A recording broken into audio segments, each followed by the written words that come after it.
Oh yeah.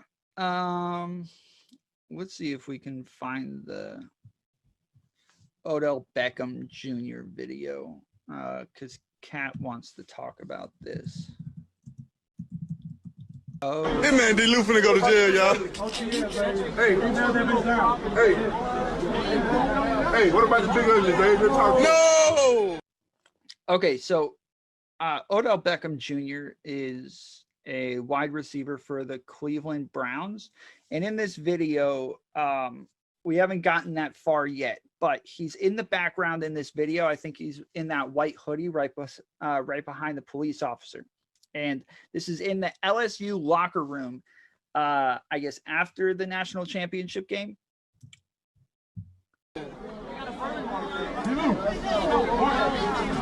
Amen. Uh-oh. Okay, so he just walked up and smacked the officer in the butt. Uh-oh.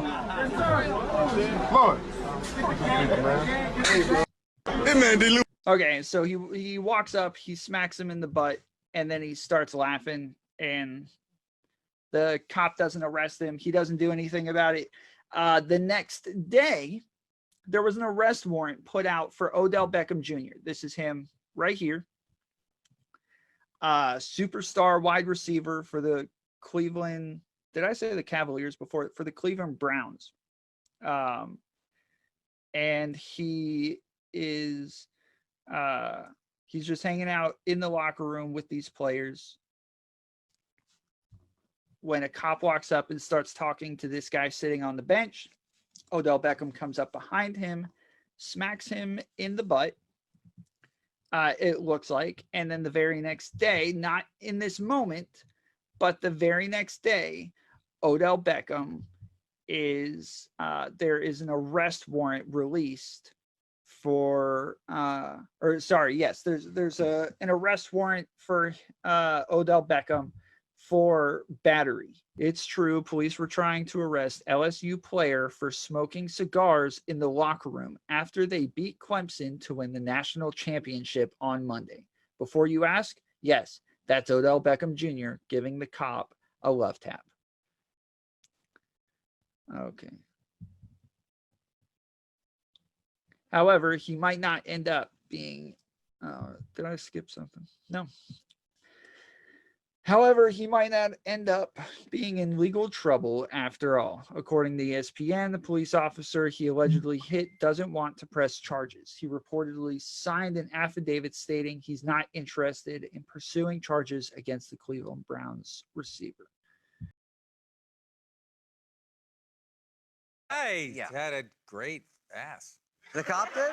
That's the thing. There are some spaces where there is just, like, in addition to being a comedian, I'm also a creepy gay guy and a lawyer. So there are some places where there's implied consent. Like, if you go to a football locker room or a gay bar on Pride and you don't want your ass touched, go somewhere else or get a worse ass. Right.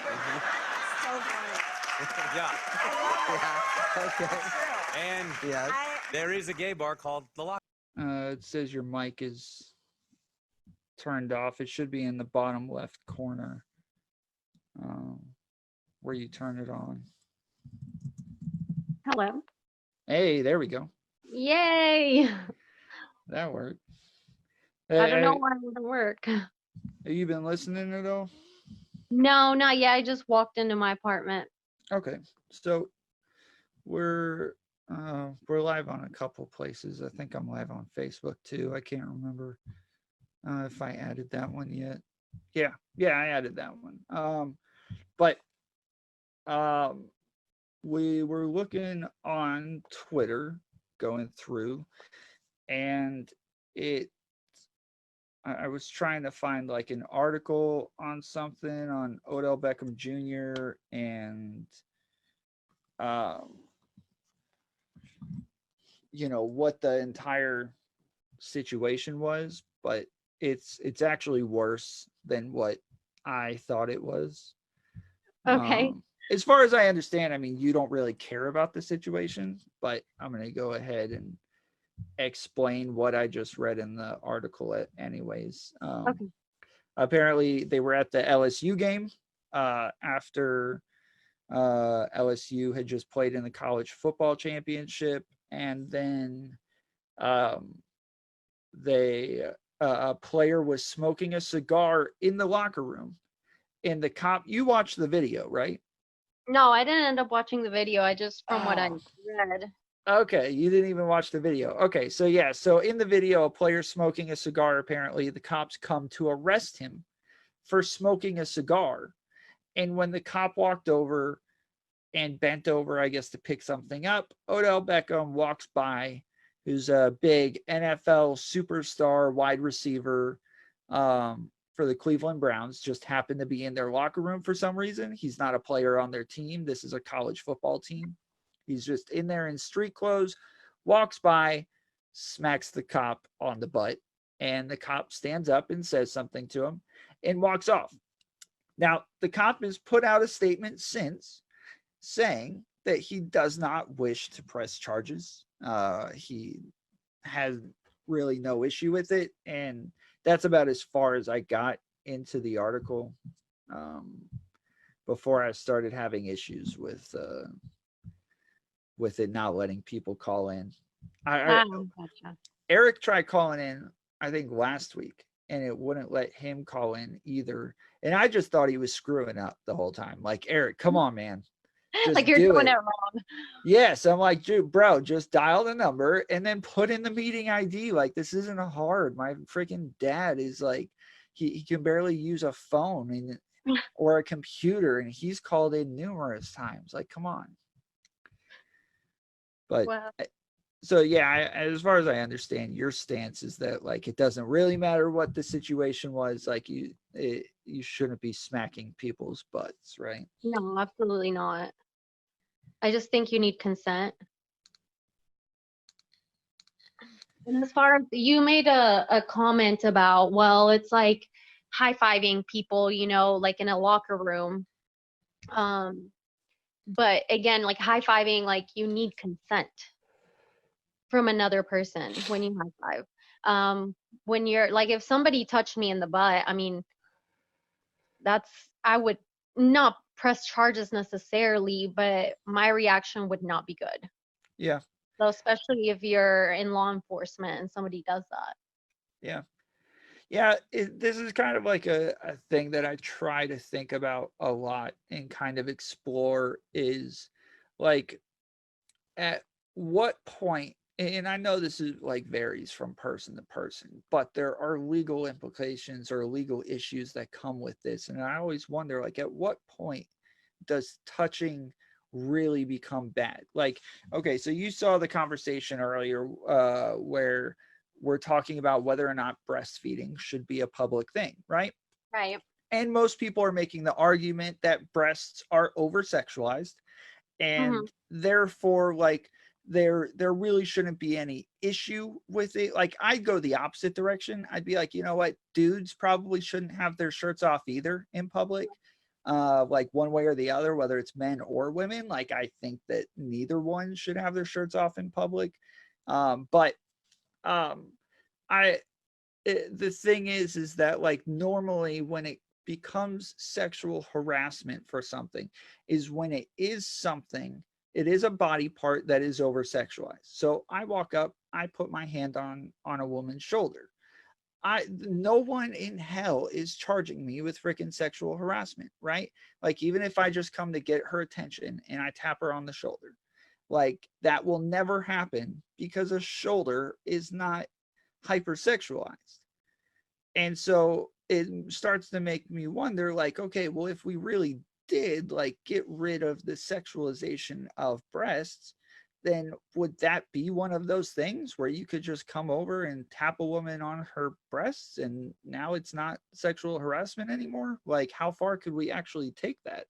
So you actually can't claim sexual harassment for anybody touching you anywhere. So even if you were to just touch my shoulder, I could essentially, like if we were at work and you touched my shoulder, I could definitely say it was sexual harassment. I don't let me get my thoughts together. I guess, yeah, I guess you could say anything is sexual harassment, whether or Yeah. not that's like, whether or not that's actually the case, or you could win a trial on that's a different argument. But yeah, I Yeah, I guess think you're my right. thing is like, if I think we need to respect each other's boundaries more. And Yeah. I kind of had a problem with this, like, well, why does it matter? It's just a arm or whatever. But do I want people touching me? Absolutely not. Yeah. And so I just try to think of it like, do other people want people to touch them? And my default is to just go with no, just Yeah. to play it safe. So I just know I wouldn't want to be touched by anybody anywhere. So I wouldn't do it to somebody else. Yeah.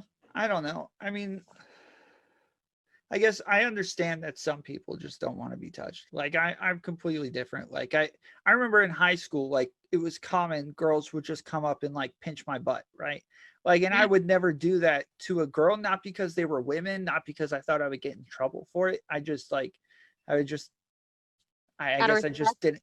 Yeah, like yes, I like it. I just felt like it was. I didn't. I don't know. I don't want to say I felt like it was disrespectful, because I didn't feel disrespected if a girl came up and pitched me on the butt. Like, I thought they were just trying to have fun. Like it was something goofy. And I think it probably is more so if a girl does it to a guy, because they're not bigger than me. Like, I'm not afraid that they're maybe getting too handsy to the point where they could get violent or something. Yeah, So yeah, that's a big thing is women feel threatened. You may not be a threatening person or even mean it in a threatening manner, but especially having a lot of women that have been sexually assaulted, you just never know how you're gonna make somebody feel when you're touching them. So I would just basically go with respect and respect their boundaries, and or ask before you do it. Like, do you mind if I get a hug? Don't just go in and touch somebody. But like I said, I think it's just out of respect for people's boundaries. yeah. I mean, again, I can't really like argue against that. I don't, like, everybody has their own personal preferences, and I I think if the cop was upset about Odell tapping him on the butt, then I guess it's more of an issue. And I think in my head, it's more of a special circumstance because he is a cop. He's not Yeah. just a random guy walking through the locker room. Like, I think I would be a little bit more adamant that, like, especially if it's a player, like Yeah. stuff like this with players, like high five, slaps on the butts, like, hitting your helmets together. Like, there's a lot of camaraderie with it. Like, it's a brotherhood. Like, you have to really be comfortable with each other and encourage each other, and like that's what these things are. I remember this was in high school too, where guys would start walking up to girls and patting them on the butt to say good game, because in their heads a good game pat was okay. And so if they could, I Oh guess, convince God. other people that because it was a good game pat, then it was okay. um No. you didn't No. you No. didn't experience that? No. Oh my God, that would have been so uncomfortable. No, and I think it's different depending on how the person feels. Like, obviously, if the cop had no problem with it, then like maybe you shouldn't be charged. But just like if somebody gave me a hug and I was totally cool with that and it wasn't an issue, well then cool, it's not a problem. But obviously, if there is a problem, though, everybody just needs to be aware that there are consequences to everything we do, and that some people just don't like it. So I don't want to get like too far into this, but Yeah. what about, like, so somebody does come up, say Joe Biden comes up behind you and puts his hand God. on your shoulder. Mm. say, say Joe Biden comes up and he's standing behind you and he puts his hand on your shoulder and just keeps it there. Like, what is it about that makes you feel uncomfortable? Like, is it just kind of invading your like My personal space. space? Yeah. Yeah, yeah, and I've had some issues with like sexual abuse and stuff like that, and then also from being I was in prison, so from being in there, I have a thing with people touching me now. because we Uh, weren't allowed to touch for so long. Like you yeah. can't give each other a hug, or you can't even do a high five. So I just feel it's like an automatic response when somebody touches me. I'm like, oh God, please don't. So Oh wow. it's just uncomfortable. It makes me feel uncomfortable. So again, Okay. I wouldn't be like, oh, I'm gonna go charge you, Yeah. or I'm gonna call the cops on you. I would just politely say like, can you please not touch me? Yeah. Yeah. I didn't know that. I mean, I guess in my like I again personally like I guess the best way to describe it is just it's just not my style. Like it's just Yeah. not. I've never been like a handsy kind of guy. Like even with girls, like I was more like with my girlfriends. Like I was always like a very like slow mover. Like Yeah. I didn't know what was appropriate and what wasn't. I never knew like we've been dating for 3 months. Is it weird if I hold her hand? Like, Yeah. you know, Yeah. like I don't want her to be uncomfortable. So, Exactly. um, So you just go at the other person's pace, you just ask, you communicate, mhm, just respect other human beings. yeah, I think I was reading an article, um, about a year ago where they were saying that like uh guys are more, and I don't know that this is true, but it was some sort of like study about how guys are getting some sort of like predator complex, I guess is the best way to say it, like where if they're walking down the street at night and there happens to be a girl in front of them, like the girl might take off running, or they're likely to get on the phone and call their mom and stay on the phone the whole time, or they might like dip off into a random building and wait for the guy to pass and then walk behind the guy, Mhm. um, where it almost makes guys feel like they're dangerous unnecessarily, or like there's something wrong with them. Yeah, I could see that. Yeah. It's so hard because, like I said, so many people experience sexual assault, or even if it's not a sexual assault, but just assaults.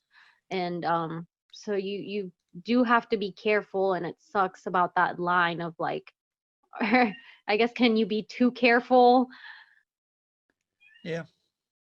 Yeah. I've always found um, like sexual assault an interesting thing because there is this line that we draw that says like now this touching is uber inappropriate and has legal issues, whereas like it might not be violent, it's just not approved, it's just not consented to, Yeah. whereas something like a touch on the shoulder or even like someone comes up and like maybe rubs your back, as creepy and inappropriate as that is, like it still wouldn't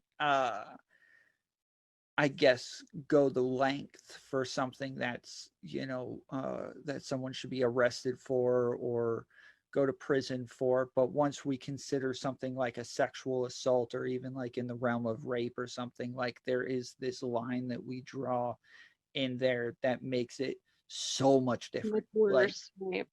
yeah, the part that I guess is most interesting to me is that the more like the more that we try to like desensitize sexuality and make it like more common and more acceptable and stuff like that, um also the harder, like with the Me Too movement and stuff like that, the harder that we end up um coming down on cases like these. I think there's a big aspect of that, like you're not putting my health at risk if you just, I mean, not really, if you just like touch my shoulder, as opposed to if you rape me, the potential for, STDs or Mhm. anything like that. But it's just a more aggressive violation of your body. Yeah.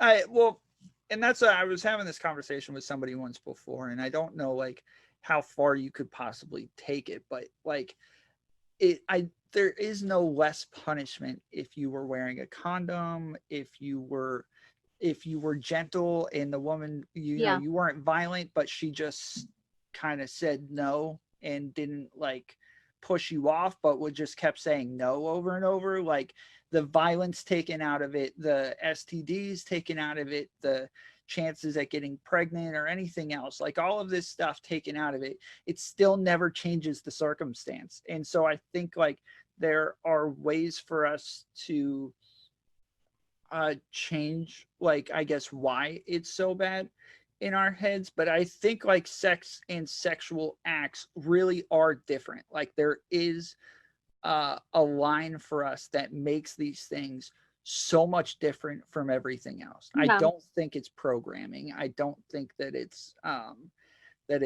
you know, social stigma or anything like that. Like I really do think that anything sexual, excuse me, anything sexual or sexual acts, like sex itself, is totally different. It is in its own realm that we don't understand why it is so different, but it is very, very different from everything else. Yeah, I can completely agree with that. I'll have to think about that some more and kind of figure out why it is that I think that it's worse, you know.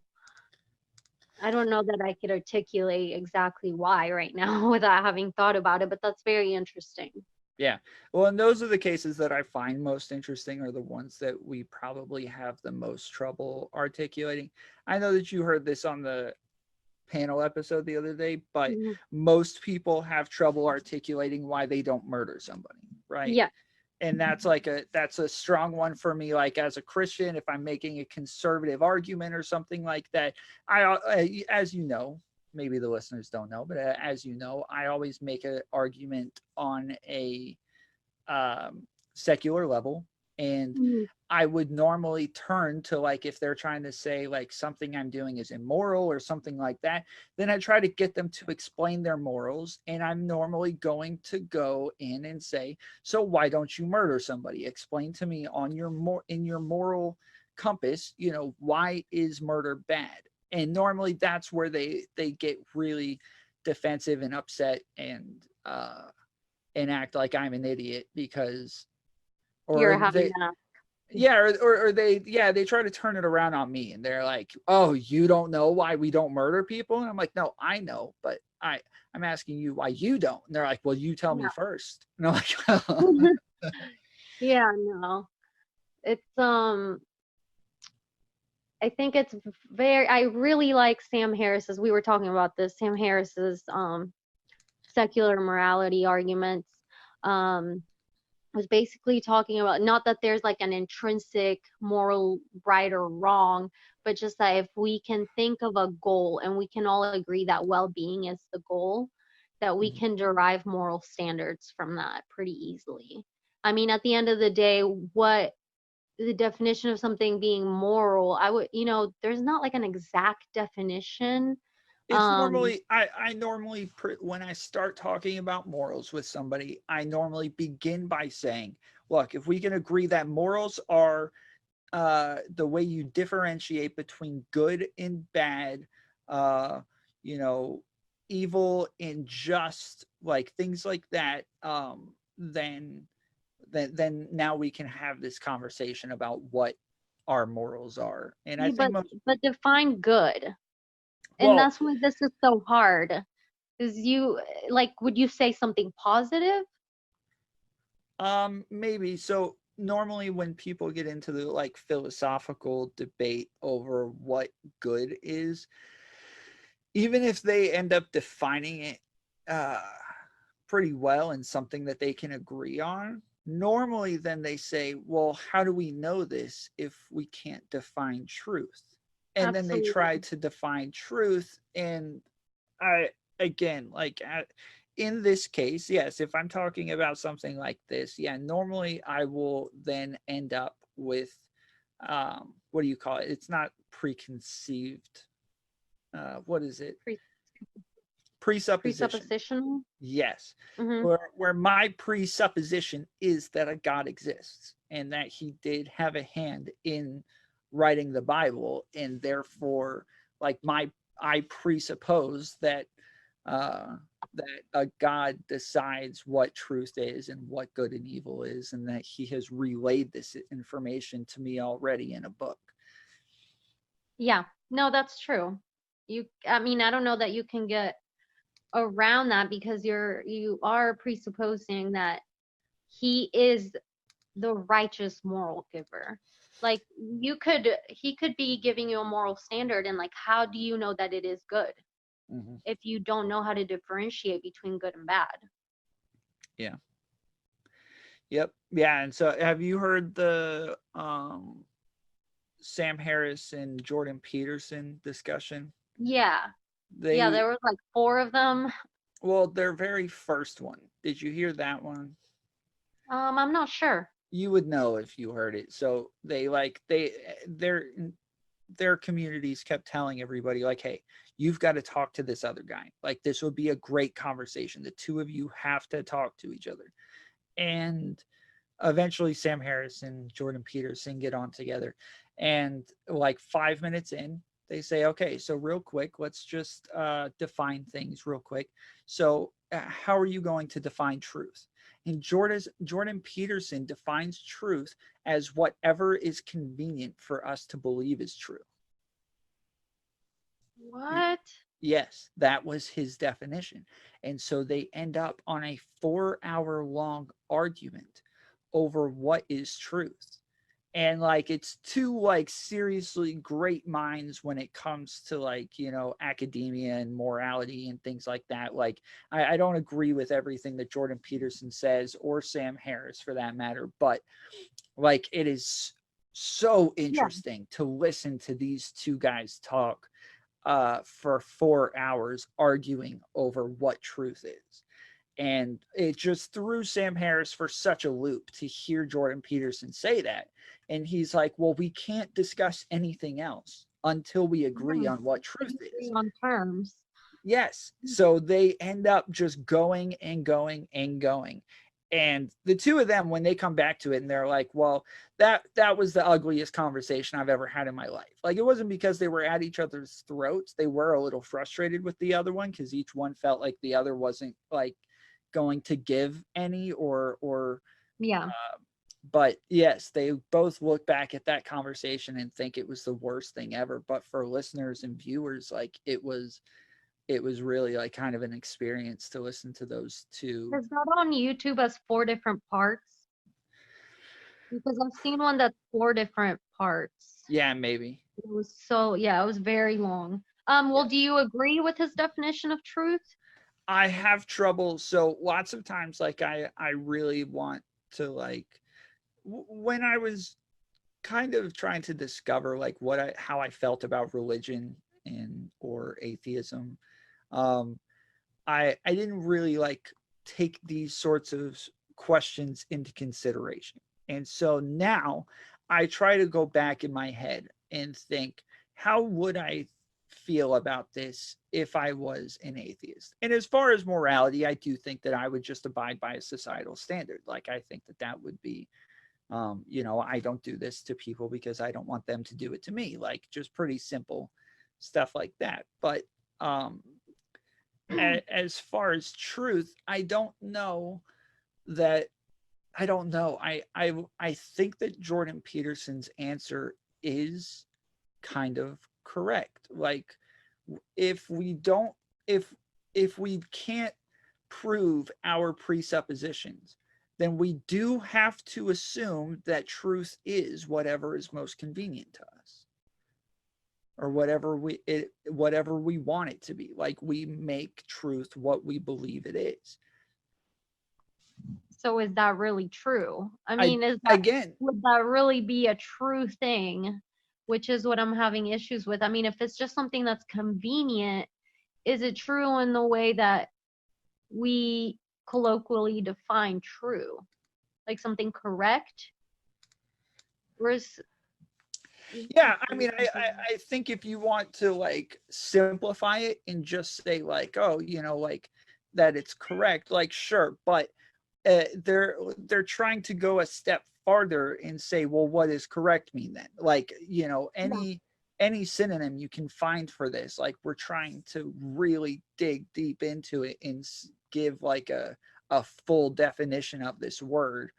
And and I think without a God, like, yeah, I would think that everything would be what like truth is what we want it to be for the most part, or truth is what we find most convenient, at not like as a person, but as like a human race or as a society. Like that's what truth is. Because in the end, normally we think like, okay, like, we can have a whole bunch of alt-righters who think that black people are less than, and in reality we all know the truth.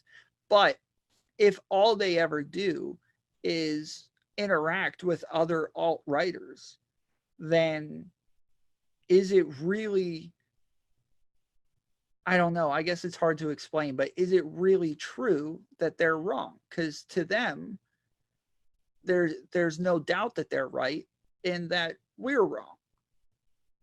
But there is an objective truth that we can find out from that. We find it Like objective. there is That we find yeah, it. yeah, that's Yeah. true. Yeah. True. So like that's one of the Yeah. biggest issues with having conversations with like hardcore Trumpers, is that whatever however you're going to measure things, they don't respect that ruler. Like that ruler does not have real inches on it, and Yeah. so no matter what you say to them, it doesn't matter, because you guys are not measuring things on the same metric system. On the same, yeah. Yeah, you're actually right on that. Oh God. Well, I'm gonna have to think about that one too.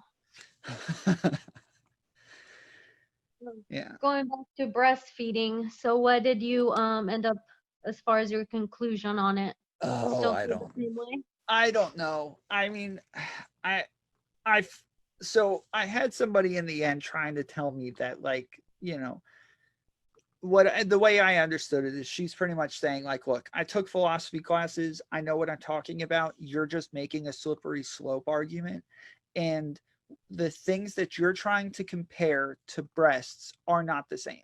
So the way the argument Yeah. normally went is they would say breasts are overly sexualized, and that that doesn't mean that they have to be sexualized. So therefore, we can desexualize breasts and say that they are no longer sexual things, and that women should be able to have their shirts off in public anywhere that men are able to. Now, in reality, I run restaurants. Like if a woman has her breast out in a restaurant and is breastfeeding, you by law cannot say anything. But if a man Yeah. is sitting there with his shirt off at a table, by policy, I have to go tell him to leave. So it's not exactly the same, but that they're pretty much saying like, we have that breasts are not inherently sexual, and so therefore we can choose whether or not to keep them as sexual things Yeah. in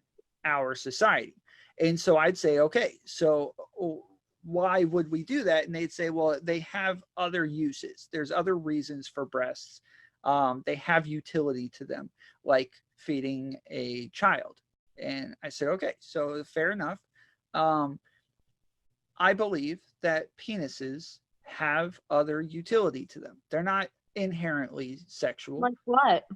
They're not inherently sexual, but they are there to make babies and get rid of extra fluids that are in my body. So That let's is by definition for a sexual act. not necessarily. If I am getting rid of, so one, first off, some people go their entire lives without having sex. I don't know that it's necessarily sexual, just because most people use it for sex. And two, I could, you are able to get people pregnant with other means, like sperm banks and things like that, where you help make babies just without any sort of sexual act. Yeah. Well, I personally have no problem with people having their genitals out. Yeah. Like, to be Yeah. honest, I Yeah, have a but- problem with like if they were masturbating in public, and that's again for a health concern.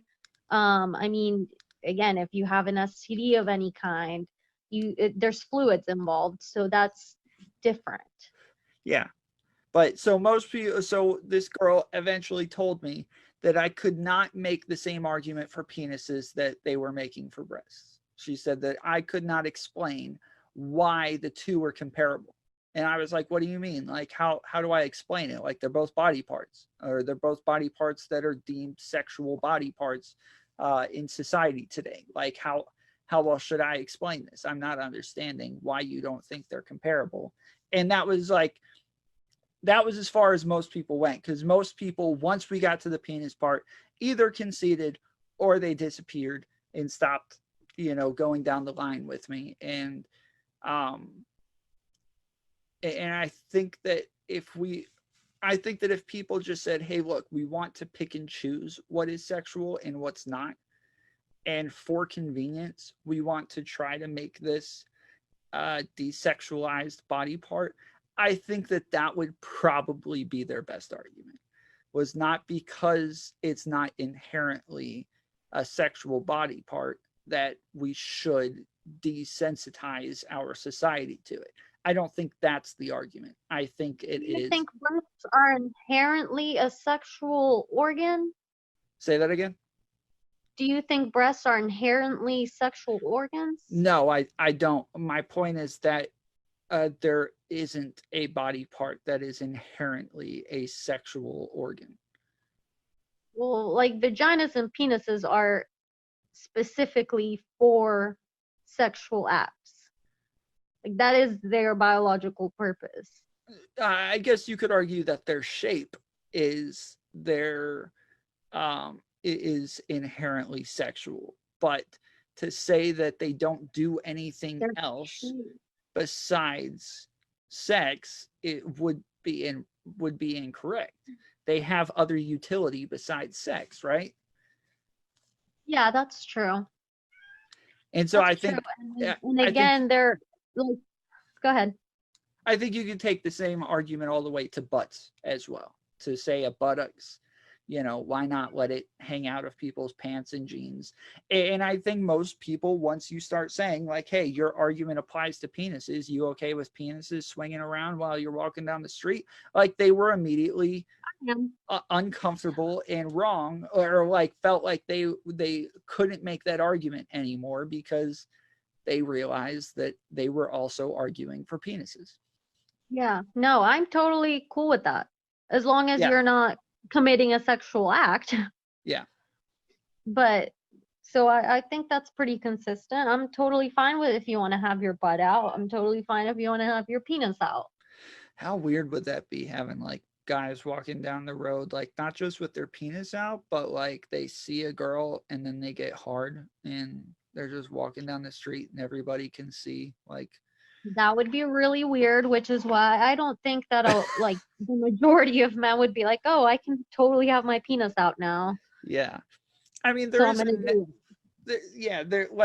I think in order to make that argument, you have to make the full naturalist argument to say like, yeah, we should be able to walk around naked. And so you would be very consistent in this argument. And that was my main thing.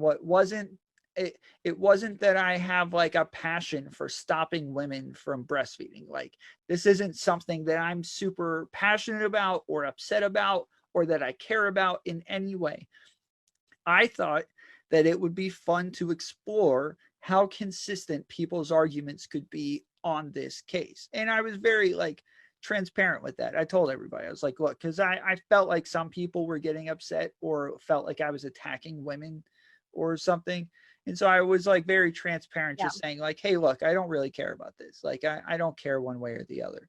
I'm just trying to put this out there to test how consistent people's arguments for this could be, because I believe my argument against it would be the only consistent argument, unless you're saying that everybody should be able to walk around naked all the time. Well, so yeah, congratulations. You're the consistent one. Like what happened? Did I just got cut off for a second? You said you got cut off? Yeah, I got cut off for a second, but I'm back. Oh, okay. So yeah, I'll be consistent. I'll be the consistent one. No, I think that if you approach it as like more like I have a question of like why, like what are the arguments for and against? Um, yeah, I think it just came off very like I'm anti this, and I think women have had to fight for the right to do that. Yeah. So it immediately upsets a lot of people. Yeah, look, I purposely do that. Like, I'm not gonna lie. Like, I do it on purpose because most people, I've I've gone a long time trying to engage people in certain debates or arguments to challenge myself, to challenge my own thinking, and um, I I find that just most people don't like. They're not as interested. They don't enjoy it. They don't care. They're more annoyed by having um, to defend their beliefs than anything else. And so I purposefully now um, try to get people to do it. Like I have to find ways, I have to find ways to word things to get people to respond to it. Um and I don't know if like if that's unfair or something, but in my eyes, like I really enjoy this stuff. I do like look, you ask any of my family members, they will tell you I enjoy arguing. Like it's not Yeah. just as simple as I want to challenge myself. Like I do enjoy arguing, but I do want to challenge my own thoughts and my own feelings and my own presuppositions and my own ideology and I don't feel that most people are willing to challenge me just because I asked them to.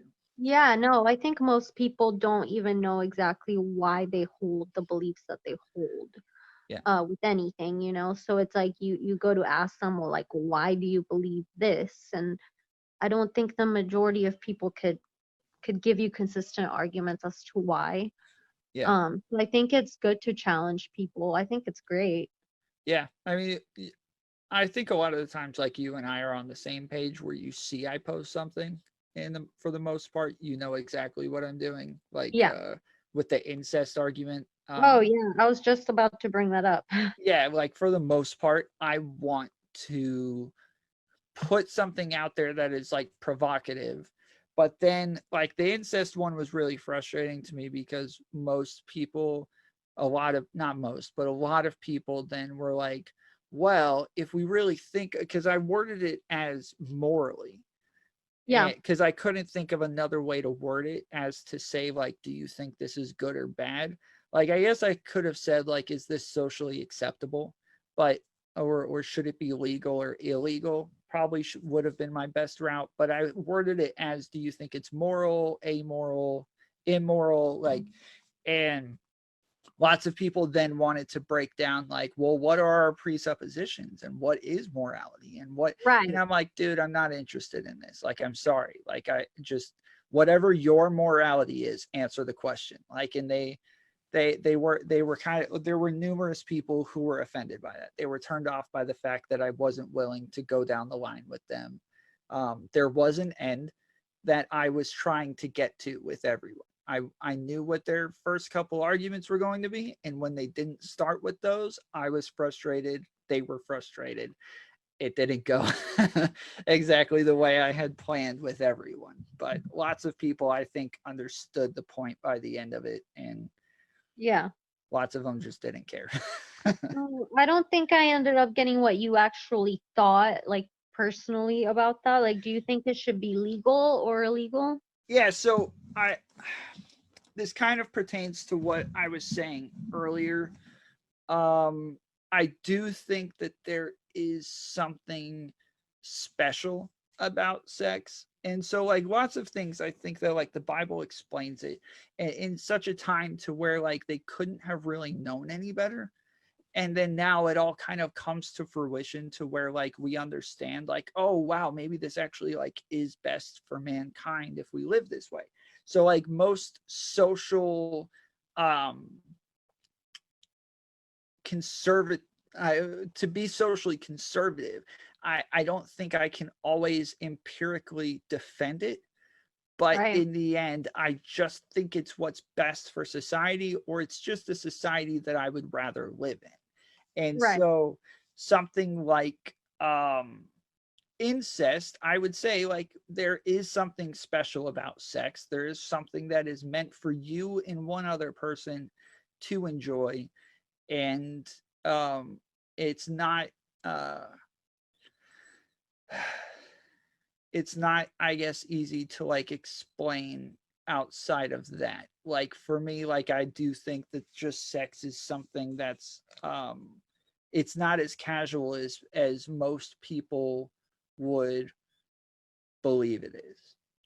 It's, I think it is like something greater or something uh more special. Like you do immediately have this very ridiculously intimate connection with somebody where it, you could try to compare it to other things in life and there is nothing that you can compare it to. Like it's not that simple. So, do you okay, so what if two people don't think it's special? Like, should they have the right to do as they please with their bodies? Yeah, so legally I would say yes. Like I, that's why I specifically say socially conservative. Yeah. Like I'm not trying to enforce my religion or my ideology on other people. But that doesn't mean that, you know, because I think everybody should be free to have that choice, that I think that all choices are equal. Right. I agree. It's not necessarily moral or immoral, it's different than the legality of it.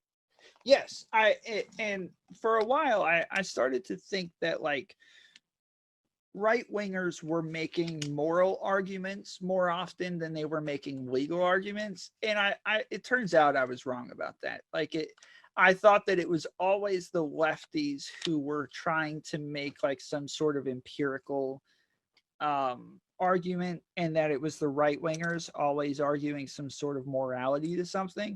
But I'm Yeah. realizing more and more, yes, I was very wrong about that. Like it's probably 50-50, where each side sometimes cares more about the morality of it, and sometimes, like if you look at something like immigration, Hmm. there no right winger is making some moral Absolutely. argument to it, but most lefties are. Like there is Yeah. a very moral argument to whether or not you accept people into the country.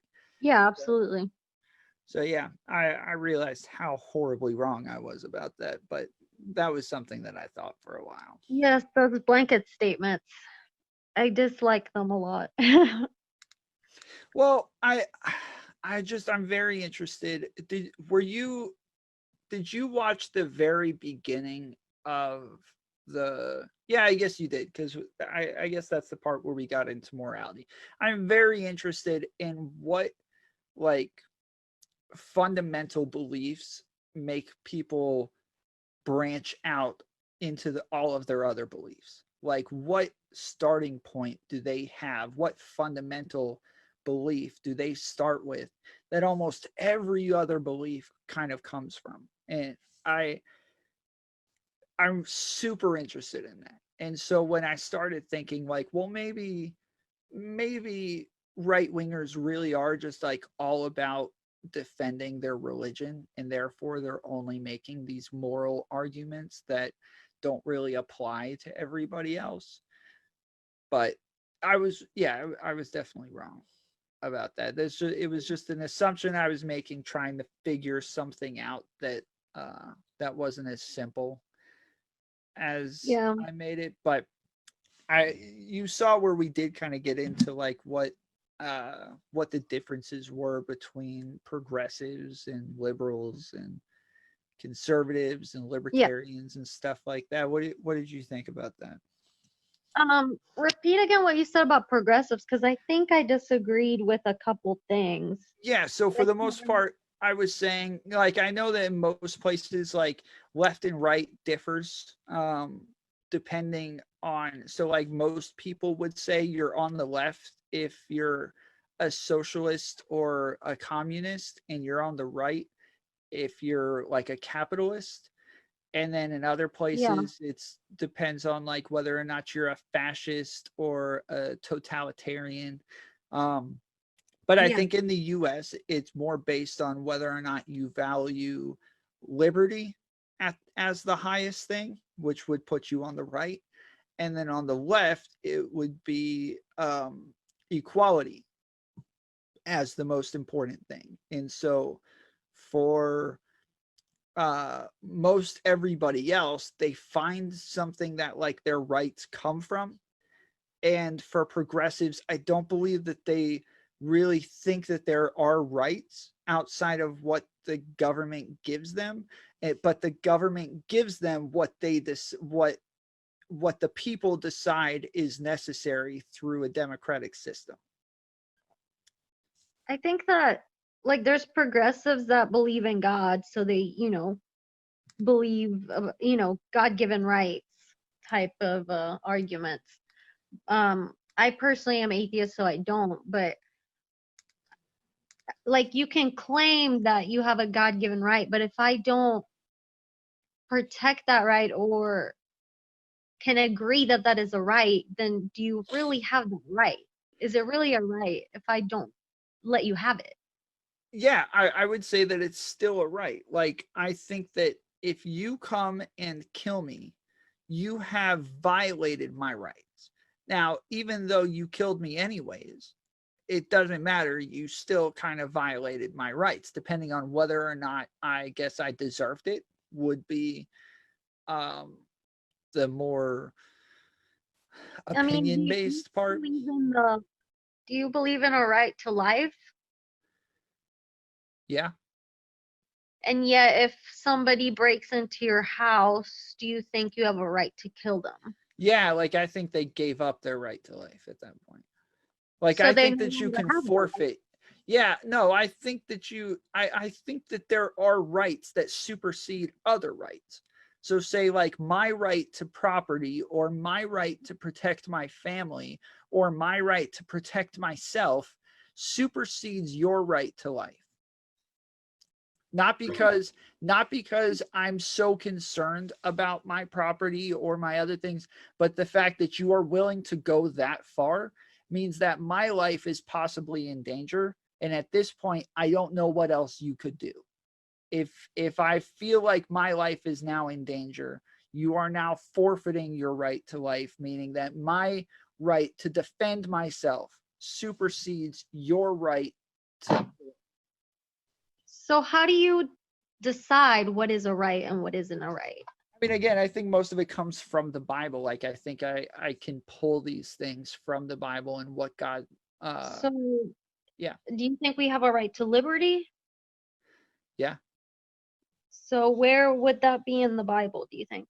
I suppose it depends on what sort of liberty you're talking about, but I explained this in on the panel episode, where I think that the Bible is constantly prescribing free will, and that in a freer nation, or in like a capitalist nation, things like that, I think that those things can be deciphered as free will sorts of free will sorts of things. I think that we got in this argument about slavery, and I think that's why I'm bringing it up now. It's, if you have a right to liberty, like if I have a right to not be owned by another person, yet the Bible says that you do have a right to own another person as your property, um, I feel like that's conflicting. Yeah, so again, as far as I understand, and we kind of got into this a little bit, but as far as I understand, this wasn't, so it's like, do I have the right to sell myself to somebody?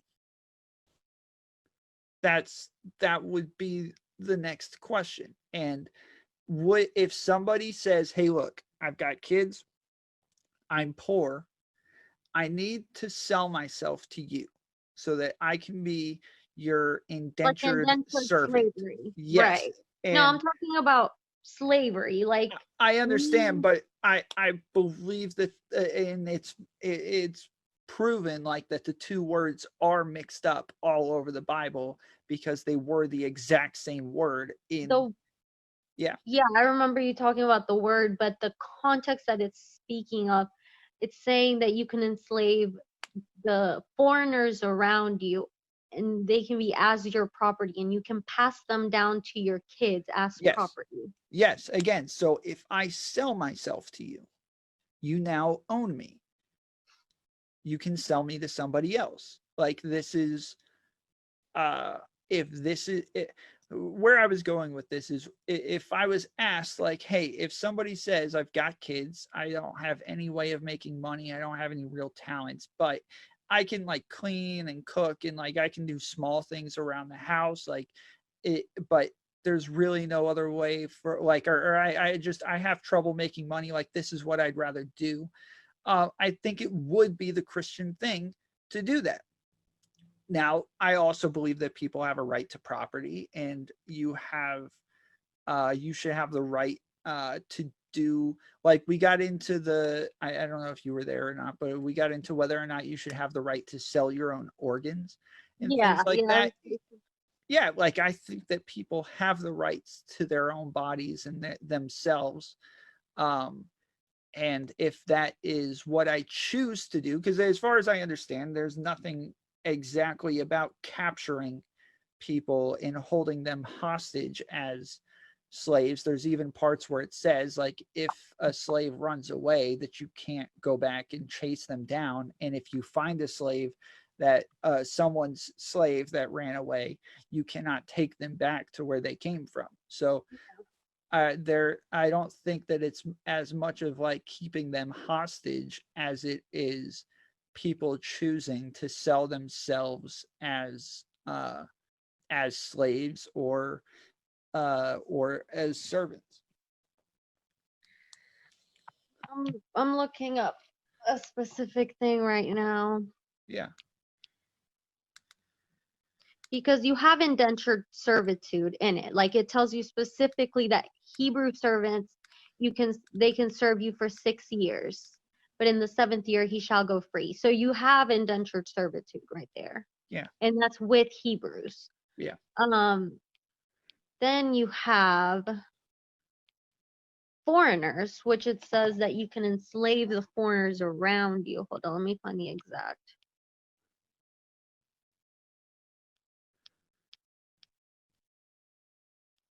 And then you could beat your slaves. You know, anyone who beats their male or female slave with a rod must be punished if the slave dies as a direct result, but they are not to be punished if the slave recovers after a day or two, since the slave is their property. Yeah. So do you like I don't know that I agree with beating people, even if you are an indentured servant. Yeah. So I don't know how far we want to go down this hole. I mean, I could literally make excuses for just about anything. And I Yeah. don't know how much other people are willing to take. It's more uh, a thing of I'm I have reason to believe this stuff. And for Yeah. people who don't have a reason to believe it, I just sound like I'm making excuses. And maybe I am.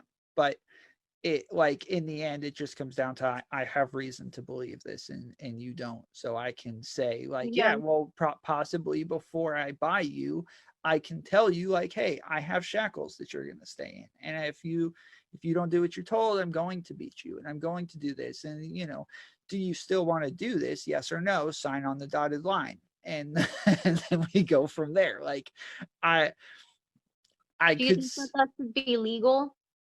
um I don't know.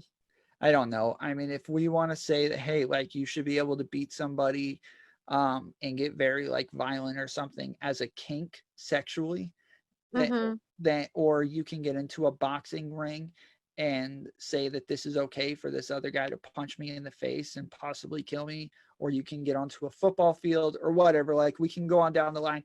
If you are able to, give your body to these things and consent to them, then I don't see why not. That's a good point. Yeah, that's a really good point. I'll have to think on that. Because that's actually, like, I wondered with the whole like butt slapping thing, if you were going to say, like, I don't know what, like, I guess what's acceptable in a locker room doesn't mean that it's necessarily acceptable just because that they've bought into it. And I was going to say, like, well, then at what point do we cut it off? Like I said, like, if you go to Italy and someone kisses you on both cheeks because that's how they greet each other, like, is that not acceptable even though they consider it acceptable? Or if I go onto a football field and someone tackles me when I have the ball, like, is this not acceptable now? Can I charge them with battery and call the police because it's not acceptable? Everybody else thinks it's acceptable, but maybe they're all wrong. Maybe the guy shouldn't have tackled me like that. That's kind of violent, like that. That was kind of where my head went when we first started having the conversation. I guess that's why those social norms, it's like, where do you draw the line? Yeah. And different countries are different, and I guess it's where they want their standards to be, and where they want their, because it's different what legality as opposed to morality. It's very different. Yeah.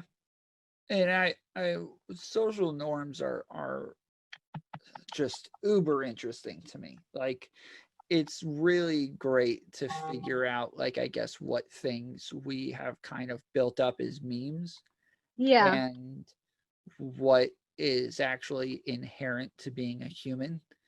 And this is why, like, I guess the trans conversation is so interesting, because it really tests your ability to think outside of yourself and think outside of your, I guess, again, like, your presuppositions, like things that you just assume are correct.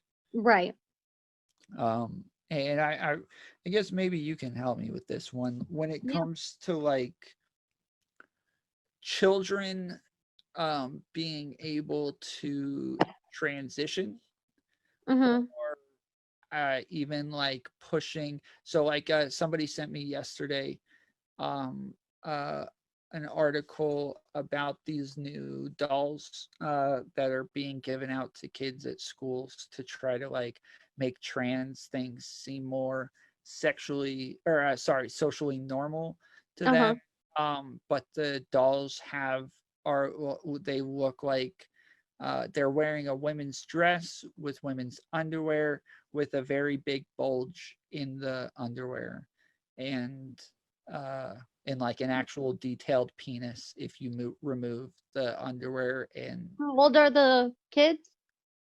I don't know. I mean, they're little tiny dolls, though. I mean, you have to. Because I think it's important to know what the age of, the kids are that are getting these dolls. Yeah, I mean, again, if they're dolls like this, I could probably pull up the article and find it, and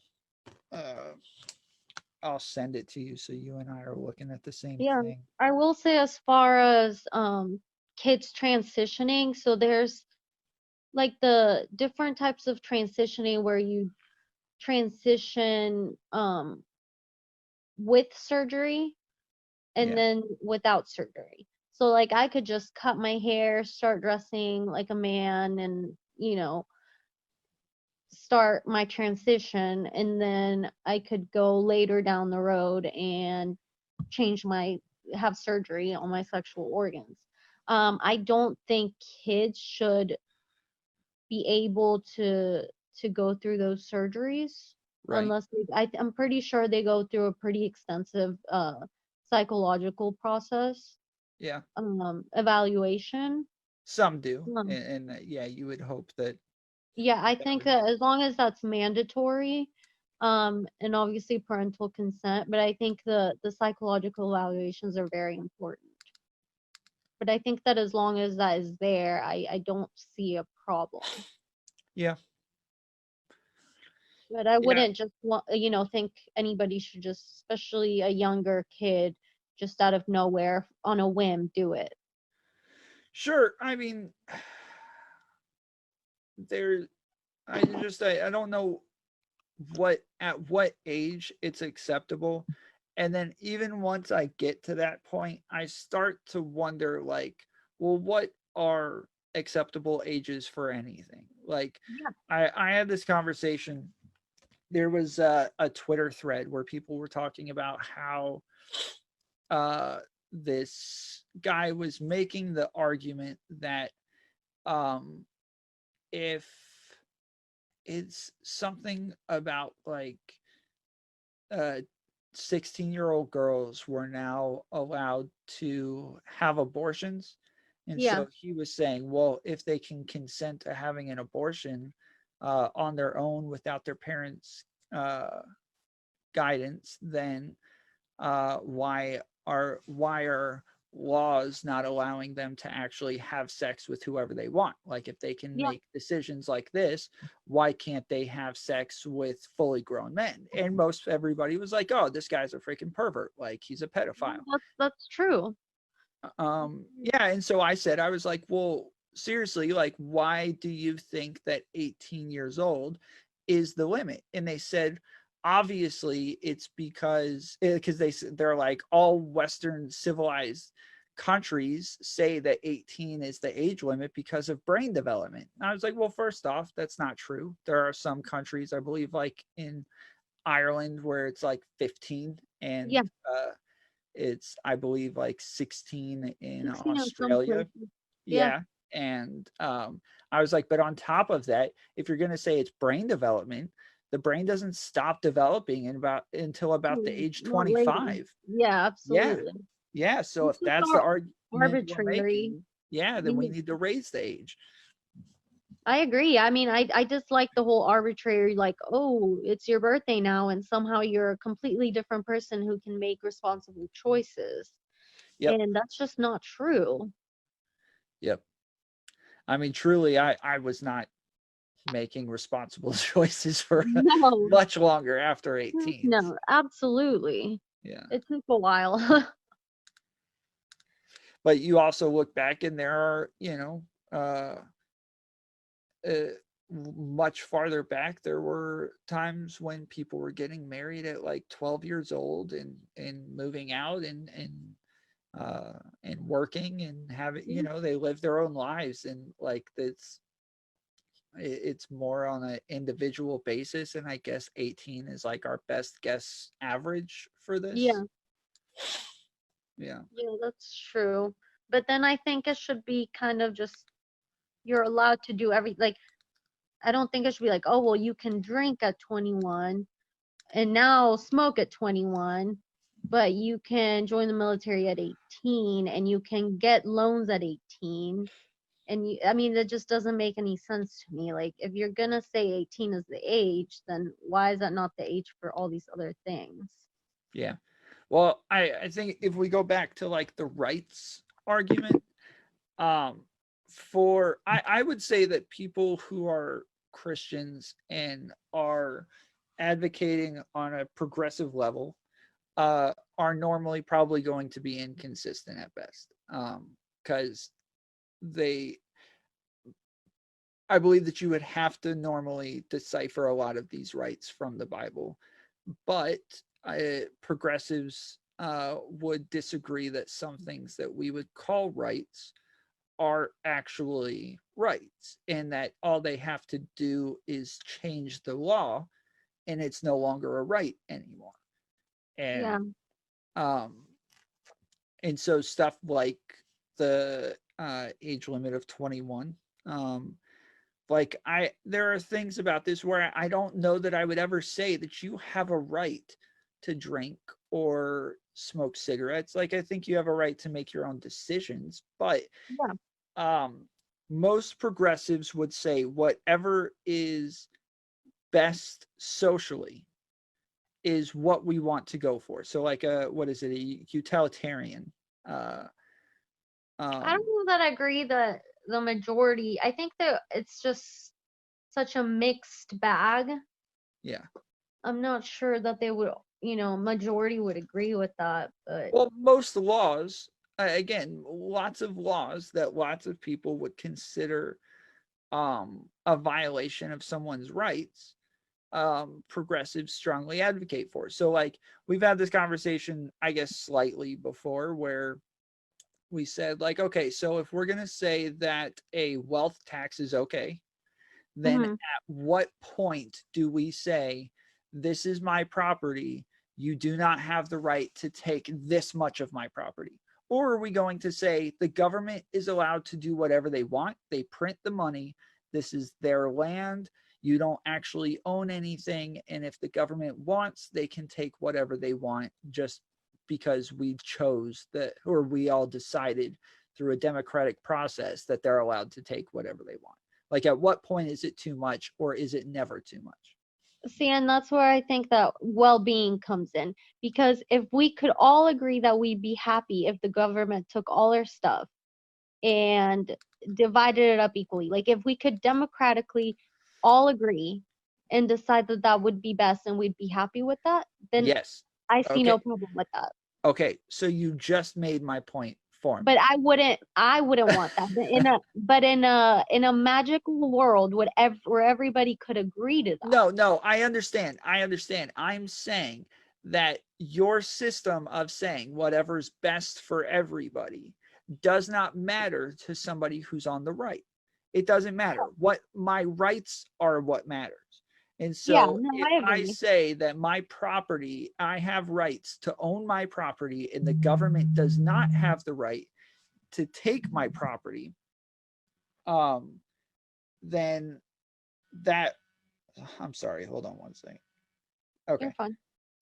But yeah, if the government, like that, that would be what somebody on the right is concerned about, and I would assume somebody who's a Christian would believe that they have the rights to their property. But somebody, and even a liberal, would normally argue rights to their property, and they're like, lots of them are very opposed to somebody like Bernie Sanders. But a progressive would say, I don't care what your rights are. Like, your rights, if the government says this is not your right anymore, then it's just not your right anymore, and we can decide what is best for the world that we live in.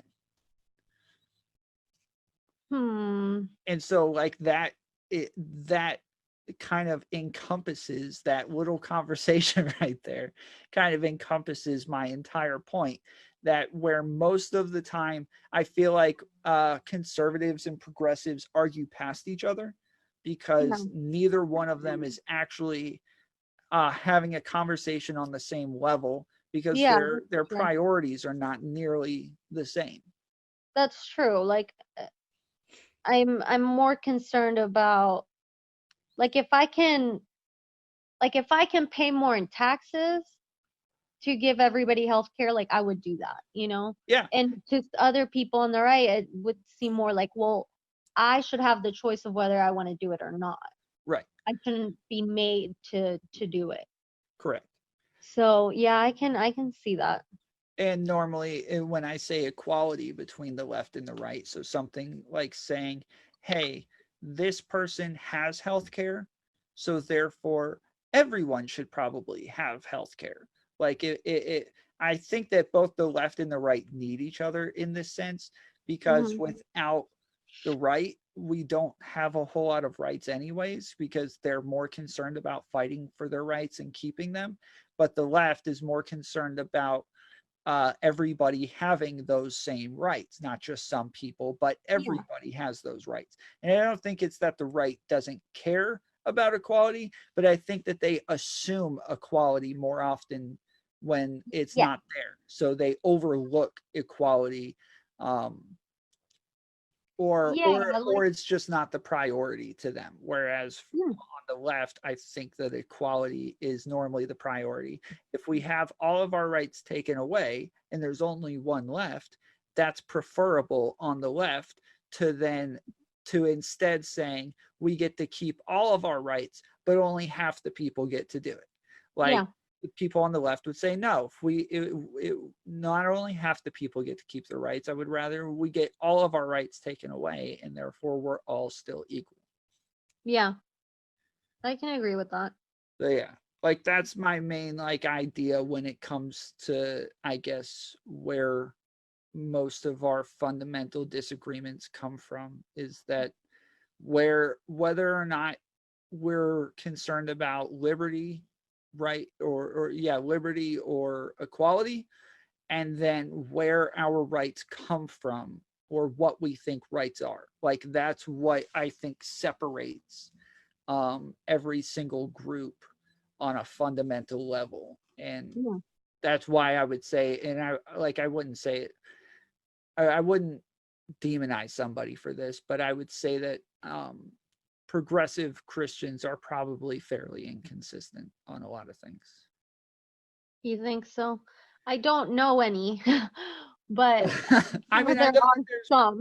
yes, I know that there's a black lady on TYT who commonly says like, hey, look, I'm a Christian, I don't do this stuff, so like you guys acting like because you're Christians you have to do this stuff, like she says that pretty commonly. And Could you agree that you can kind of cherry pick stuff from the Bible and yeah, kind of make it fit what your other preconceived beliefs are? 100%. I mean, that's why there's different denominations. Yeah. So I I guess try to, I prescribe to baptism yeah. because I think it's the most consistent, only because they literally take the Bible super literally, word for word.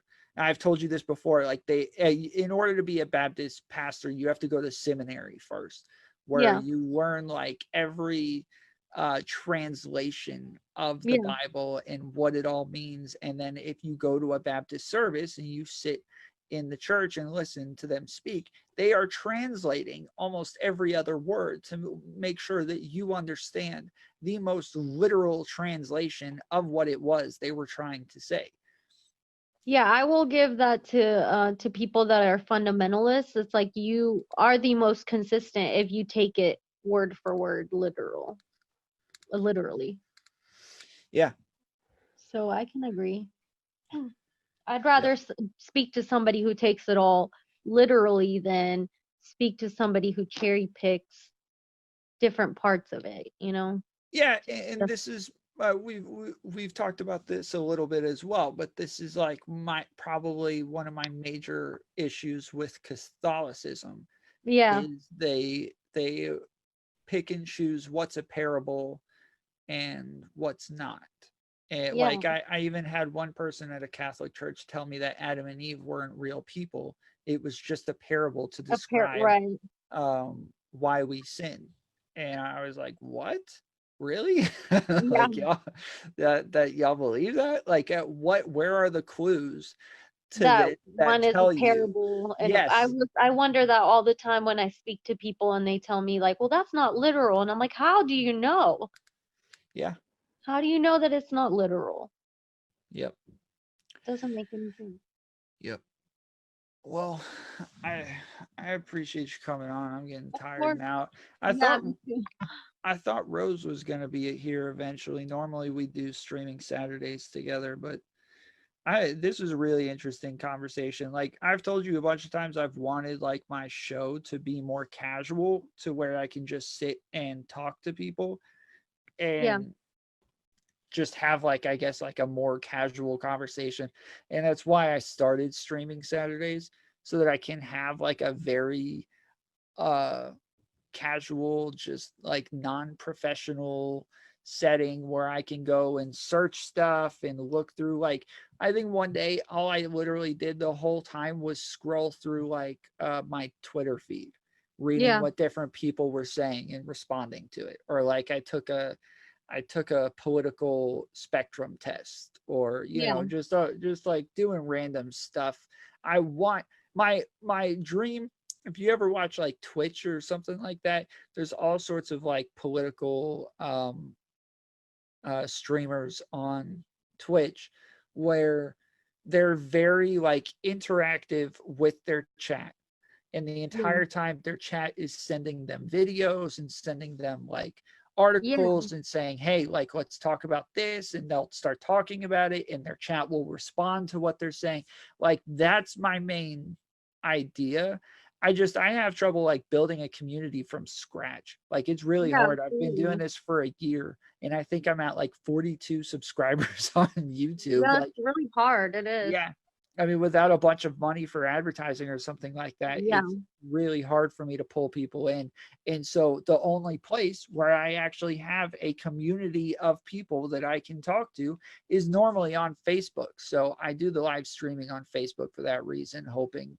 And there are some times where we have really good streams and there's lots of people being very active in the chat, and we'll go through. We had a really good one about like feminism, men's rights Yeah. versus feminism a couple weeks back, and we like explored that for a while. And but yeah, that's the dream with streaming Saturdays. I'd like to have just a bunch of people call in and come on the show so we can just sit and talk about stuff and research stuff, and it's not time constrained or anything. Yeah, no, I enjoyed this a lot. This was great. Yeah, I lots of times I try to think like, hey, I need to go talk to Kat about this. I need to see what she thinks. But all right. I appreciate it. Yeah, I'll let you know next time we're on. Anytime you want to come on, even if I'm in the middle of streaming and you just want to jump in, feel free. Great. All All right. right. I'll see you later. Bye.